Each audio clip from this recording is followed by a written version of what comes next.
આજે પાટણની લાવરીની ખડકીમાં બાના ઘરે આપણે રસોઈ માટે આવ્યા છીએ. તો ઉષાબા આપણને આજે ઘૂઘરા શીખવવાના છે. તો આપણે પહોંચી ગયા છીએ ઉષાબાના ઘરે. આવો. હા ઉષાબા, જય શ્રી કૃષ્ણ. જય શ્રી કૃષ્ણ. આવો જ કરવાની, બહુ નહીં કરવાની.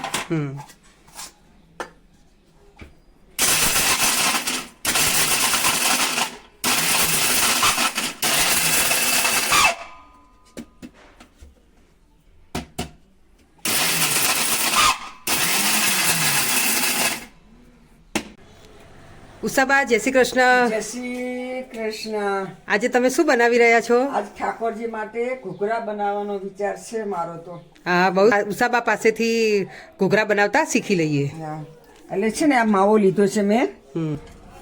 આ 1 વાટકી માવો છે ને, તો અંદર દળેલી 1.5 વાટકી ખાંડ નાખવાની. હવે હું એમાં નાખું છું પિસ્તા. લગભગ 10 થી 15 પિસ્તા લેવાના. પિસ્તા છે ને થોડા અધકચરા, જેમ આપણે મિક્સર આમ કરીએ તેમ કરીએ એમ કરી અને અધકચરા કરી નાખવાના. અચ્છા. એવી જ રીતે બદામના ગોટા મેં લીધા છે 10-15, એને પણ પીસી જ નાખવાના અને આમાં પડતા ફેરવી દેવાના. હવે એવી જ રીતે મેં કાજુ લીધા છે 15, એને બી મિક્સરમાં ક્રશ કરી નાખવાના. આપણે આ ટોપરાનું છીણ છે કે પછી પેલું? ના, ટોપરાનું છીણે હોય પણ તાજું ટોપરું ના લેવાય, કેમ કે આમાં આપણે મહિનો રાખવા છે ને એના હિસાબે બગડી જાય. એટલે આપણે છે ને સૂકું ટોપરું આવે ને, અચ્છા, એ લેવાનું. તો 2 ચમચી જેવું અંદર ટોપરાનું છીણ લેવાનું. કિસમિસ લગભગ તમે વધારે લો તો વધારે ટેસ્ટ સારો આવે. 20, 25, 50 કે 50 ગ્રામ જેટલી કિસમિસ લેવાની. કિસમિસ આખી જ કરી દેવાની? કિસમિસ આખી લઈ લેવાની. અચ્છા. એટલે આપણે જે ખાઈએ ને તો એનો ટેસ્ટ એકદમ સરસ આવે. ખસખસ છે ને, તમે આજો 1 ચમચી ખસખસ, બીજી 1 ચમચી, 2 ચમચી, 1.5 ચમચી જેટલી ખસખસ તમે લઈ શકો. અચ્છા. ઇલાયચી જેટલી, ઇલાયચીના દાણા. હા, એટલે 15 થી 20 દાણા લઈને અને આવી રીતે ખાંડી દેવાના. અને અંદર કેટલું નાખવાનું? જાયફળ. એક નાની ઇલાયચી હોય ને એટલું જાયફળ નાખવાનું, એટલે એનાથી સ્વાદ અને ટેસ્ટમાં સરસ આવે આપણને. હવે આ બધું મિક્સ કરી નાખવાનું. હવે આ મિક્સ આવી રીતે કરી લીધું ને, એટલે આપણે જાજો ટાઈમ રાખવો હોય તો ખાંડ પાછળથી નાખવાની. અને આપણને એમ થાય કે મહેમાન વધારે ગેસ્ટ આવવાના છે અને આપણે તરત જ ઉપયોગ કરી નાખવાનો છે, તો ખાંડ પહેલા લઈ લેવાની. 1.5 વાટકી દળેલી ખાંડ લેવાની આપણે. હવે આ બધું આ રીતે મિક્સ કરી લેવાનું. આપણે 1 લીટર દૂધ હોય તો 100 ગ્રામ થી 150 ગ્રામમાં ઉતરે. અને અમારે તો ઠાકોરજીને ધરાવવાનું હોય એટલે બહારનો માવો કામ ના આવે અમારે. એના હિસાબે ઘરે તે લીટર દૂધ લાવો ગાયનું તો તમારે 100 ગ્રામ 125 ગ્રામ જેવો માવો ઉતરે. અને આ દૂધની માવાનું કરવાનું હોય ને તો પેલા દૂધ ગરમ કરીને મલાઈ કાઢી લેવાની. બરાબર. મલાઈ કાઢી લે તો પેલું ઘી ના છૂટે. નહીતર ઘી એમને કરો ને તો માવામાં ઘી છૂટે ને, આમાં પેલું ઘી થઈ જાય ને અંદર. એના હિસાબે એકદમ સરસ થઈ ગયું. મિક્સ આવી રીતે કરી નાખવાનું બધું. હવે આપણે આને બાજુમાં રાખી લઈશું. લોટ છે ને મેંદો મેં 1 વાટકી લીધો છે. 1 વાટકીમાં આપણે મોટી હોય તો 2 ચમચી અને આવી નાની ચમચી હોય તો 4 થી 5 ચમચી લઈ લેવાનું. સેજ ઘી ગરમ કરવાનું, નવાયું હોય ને એવું. એટલે મોયણ ઘી ગરમ કરીને જ કરવાનું. ગરમ કરવા એટલે શું દાણે દાણામાં પોસાય ને. હા, બરાબર. પછી આને છે ને જેમ બધા એમાં ઘી મિક્સ થઈ જાય ને દાણે દાણામાં, વધારે પડતું મોણ નાખીએ ને જરા તો ઘૂઘરો તમને વળતી વખતે ફાવે નહીં. માપસર ન મુઠ્ઠી વળવી જોઈએ કે ન છૂટું પડવું જોઈએ. મુઠ્ઠી ના વળવી જોઈએ કે છૂટું ના પડવું જોઈએ. પાણી થોડું થોડું લઈને બાંધી દેવાનું. જે તળવાની વસ્તુ હોય ને હર્ષિતાબેન, એમાં પાણી ગરમ નહીં કરવાનું. અચ્છા. એક ખાલી આપણે શક્કરપારા કરીએ ને ગોળના કે ખાંડના, એ પાણી ગરમ કરવાનું. બરાબર. પણ એને ગરમ કરીને પછી ઠંડુ પાડી દેવાનું પાછું. ચમચી ઘી લેવાનું અને લોટને બરાબર મસળી દેવાનું.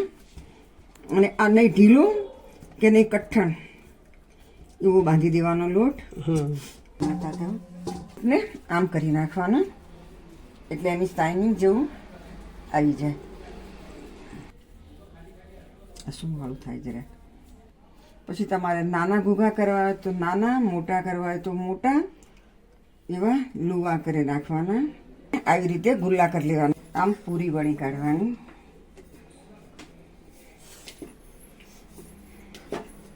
મારેથી જેટલું પૂરણ ભરાય એટલું ચમચીથી ભરવાનું. ચમચીથી લેવાનું. આવી રીતે ભરી જો પછી છે ને આવી રીતે સહેજ પાણીવાળો હાથ કરવાનો.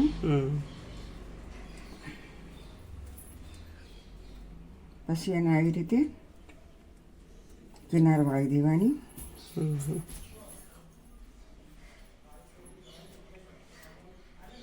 જો હવે કિનાર વાળી આપણે વાળી જેમ બને એમ વધારે પડતું દબાવવાનું, એટલે પેલી જે આટો હોય ને એ ફેલાતો જાય. આમ કિનાર લેવાની, આ કિનાર આમ લેવાની, આમ લેવાની, આમ કરી ચપટી વાળી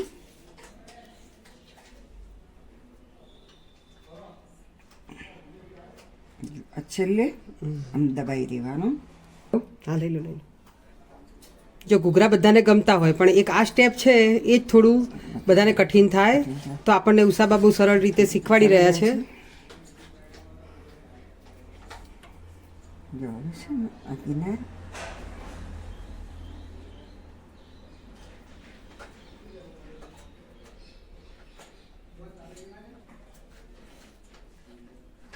તો જો કેવી સરસ ડિઝાઇન પડી રહી છે ઘૂઘરામાં.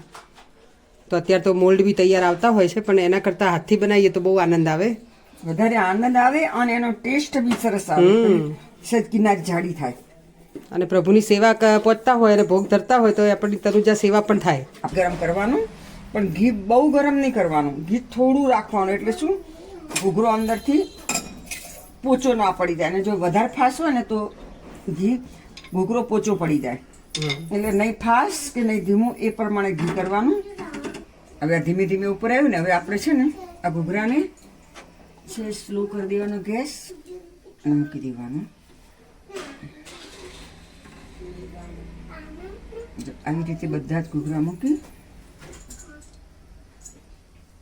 એને થોડી વાર એને હલાવવાના નહીં. જો હવે ઘી એકદમ સરસ થઈ ગયું અને ઉપર ઘૂઘરા આવવા લાગ્યા. ઘૂઘરો છે ને આવી રીતે આમ કરી ધીમે રહીને ઉથલાઈ દેવાનું. આવી રીતે આમ ધીમે ધીમે બધા હલાવતા જવાના. અને ગેસ હવે જરાક સ્લો કરી દેવાનો, એટલે અંદરથી કાચા ના રહે અને જલ્દી લાલ ના થઈ જાય. હવે છે ને આછા ગુલાબી થઈ ગયા ને, એટલે આપણે એને સહેજ ધીમા તાપે તળીએ ને તો આપણે 2 મહિના સુધી રાખવા હોય ને બહાર તો પણ તમારા રહી શકે. અને તમારે જો ફ્રીજમાં રાખવાના ને તો આને 3-4 મહિના સુધી આ ઘૂઘરાને કશું જ ના થાય અને તમે ટેસ્ટથી આ ઘૂઘરા ખાઈ શકો. અને કાઢતી વખતે એટલું ધ્યાન રાખવાનું કે ગેસ બધા ઘૂઘરા કાઢી લીધા પછી બંધ કરવાનો. એમ કે આપણે એમ ઘણાને એવું હોય કે આપણે ગેસ બંધ કરી દઈએ, પણ ગેસ બંધ નહીં કરવાનો. ઘૂઘરા લેવાઈ જાય પછી જ બંધ કરવાનો ગેસ. અચ્છા, તો જો આપણને ઉષાબાએ ટિપ્સ સાથે આપણને આ ઘૂઘરા શીખવાડ્યા, તો આ બધી ટિપ્સ આપણે ફોલો કરીશું તો આપણા પણ ઘૂઘરા આવા સુંદર થશે.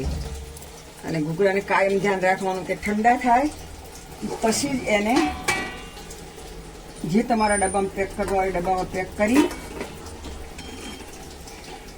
હજી આનાથી કરવા તો કરાય હો લાલ જરા.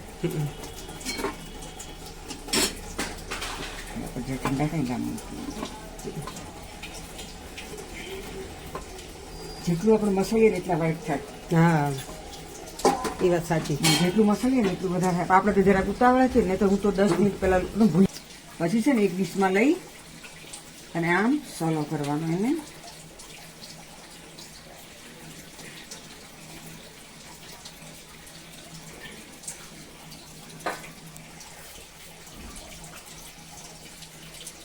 તૈયાર છે આપણા સરસ મજાના લાલજી મહારાજને ધરાવા એવા માવાના ઘૂઘરા મસાલેદાર ચટાણાથી. તમે 2 મહિના સુધી રાખી શકો, બહાર પણ રાખી શકો ને ફ્રીજમાં પણ મૂકી શકો. હવે ઠંડા થાય એટલે ટાઈટ ડબ્બામાં ભરીને ઉપર પ્લાસ્ટિકનું કવર કરી નાખવાનું. તો તૈયાર છે માવાના ઘૂઘરા. અને આવા સરસ મજાના ઘૂઘરા બનાવી અને આવી રીતે તમે ભગવાનને ભોગ પણ લગાવી શકો છો. જય શ્રી કૃષ્ણ દર્શક મિત્રો. જય શ્રી કૃષ્ણ. આજે આપણે ઉષાબાના ત્યાં આવ્યા છીએ. તો ઉષાબાએ સુંદર મજાના ઘૂઘરા બનાવ્યા. તો હવે આપણે એમના વિશે થોડી માહિતી લઈએ. તો ઉષાબા, તમે આટલી ઉંમરે બહુ આટલી સુંદર સામગ્રી બનાવો છો, તો તમને રસોઈનો શોખ ક્યારથી છે? રસોઈનો શોખ હું હાવ નાનપણની એટલે કે 9 વર્ષથી ત્યારથી મને શોખ છે. કોઈ બી રસોઈ કરે ને તો હું તરત જ પૂછું કે આ કેવી રીતે થાય ને કેવી રીતે, તરત હું ઘરે આવીને એ રસોઈની તૈયારી કરું. અને મારા મમ્મી પણ હતા ને તો રસોઈ કરે ને તો કહું, કેમ થાય માં એમ કરીને પૂછતી. તે રસોઈનો શોખ મને નાનપણથી જ છે, જ્યારે સમગ્ર થઈ ત્યારનો છે. અચ્છા. અને ઉષાબા, તમે કોણ કોણ રહો છો અહીંયા? અત્યારે તો હાલ હું એકલી જ છું. એને અનમેરેજ છે, મેં મેરેજ કરેલા જ નથી. અને આ પાડોશી બધા છે એ મારા સારા જ છે, અને એમની જોડે હું મારા ઘર જેવી રીતે રહું છું. અને હવે આપણે આ જીયાને જય શ્રી કૃષ્ણ કરીશું. જય શ્રી કૃષ્ણ. જીયા, જય શ્રી કૃષ્ણ. જય શ્રી કૃષ્ણ. હા, તો આ છે ને ઉષાબાના પાડોશી છે, પણ આ દીકરી એમની જોડે જ રહે છે અને બહુ ક્યુટ છે, હે ને? અને તું એ પણ શીખજે ઉષાબા જોડે, હો, રસોઈ શીખીશ ને, હે ને? પછી બધાને ખવડાવજે. હા, તો ઉષાબાનો ખૂબ ખૂબ આભાર. અને ઉષાબાઈ આપણને મોમ્સ કિચન એટ હોમ છે જે મારું, એમાં રસોઈ બનાવી, તો એના માટે હું એમને એક ગિફ્ટ આપી રહી છું. પાટણ કે પાટણની આજુબાજુ રહેતા હોય અને તમને પણ જો કુકિંગનો શોખ હોય તો તમે મને મેસેજમાં જણાવી શકો છો. તો મોમ્સ કિચન એટ હોમ એવી મારી સિરીઝ ચાલુ છે, તો જેને લાભ લેવો હોય તે લઈ શકે છે. Thank you.